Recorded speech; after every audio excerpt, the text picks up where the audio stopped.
সম্মানিত ও প্রাণপ্রিয় মুসলিম ভাই ও বোনেরা, আসসালামু আলাইকুম ওয়াহমাতুল্লাহি ওয়া বারাকাতুহু। আশা করছি আল্লাহর অশেষ রহমতে আপনারা সবাই ভালো আছেন।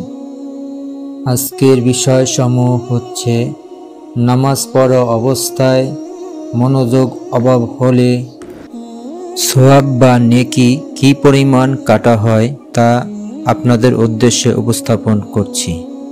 আউযু বিল্লাহি মিনাশ শাইতানির রাজিম। বিসমিল্লাহির রহমানির রহিম। নামাজ ইসলামের একটি অত্যন্ত গুরুত্বপূর্ণ ইবাদত।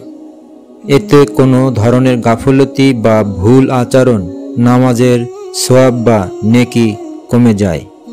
মূলত নামাজ অত্যন্ত আদব সহকারে পড়তে হয়। এই বিষয় কোরআন ও হাদিসে বহু দিক নির্দেশনা রয়েছে। তার মধ্যে থেকে কিছু বিষয় আপনাদের উদ্দেশ্যে উপস্থাপন করছি। আল কোরআনে সূরা আল মুমিনুন 23 নম্বর সূরা 1 নম্বর ও 2 নম্বর আয়াতে বলেন, নিশ্চয়ই সফল হয়েছে মুমিনগণ যারা তাদের নামাজে বিনীত বা খুশু হয়। অভাব ও দুনিয়া চিন্তা যদি নামাজে খুশু নষ্ট করে বা মনোযোগ নষ্ট করে তাহলে নামাজের সওয়াব কমে যেতে পারে। সূরা আল মাউনে 107 নম্বর সূরা 4 ও 5 নম্বর আয়াতে বলেন, অতএব দুর্ভোগ তাদের জন্য যারা নামাজ পড়ে, যারা তাদের নামাজে অমনোযোগী। এই আয়াতে আল্লাহ তাআলা এমন নামাজীদের কথা বলেছেন যারা নামাজ পড়ে ঠিকই, কিন্তু তারা সেটা গুরুত্ব দিয়ে মনোযোগ দিয়ে পড়ে না। অর্থাৎ নামাজে বাহ্যিক রূপ থাকলেও অভ্যন্তরীণ বা আন্তরিকতা বা মনোযোগ বা খুশু থাকে না। রাসূলুল্লাহ সাল্লাল্লাহু আলাইহি ওয়াসাল্লাম বলেছেন, নামাজের দৃষ্টি ফিরানো শয়তানের চুরি করা, যা বান্দার নামাজ থেকে চুরি করে নেয়। বুখারী শরীফ 751।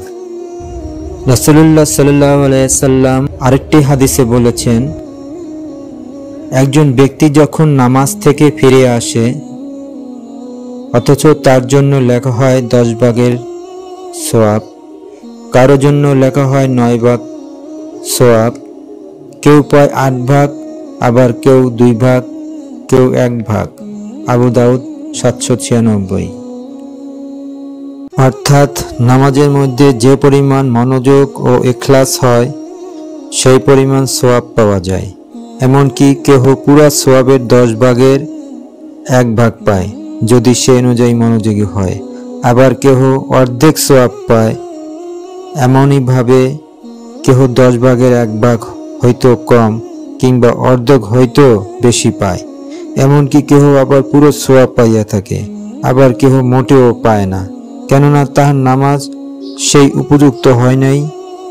এক হাদিসে বর্ণিত হইয়াছে, ফরজ নামাজের জন্য আল্লাহর নিকট একটি পরিমাপ আছে, উহাতে যে পরিমাণ আমল হয় তার হিসাব করা হয়।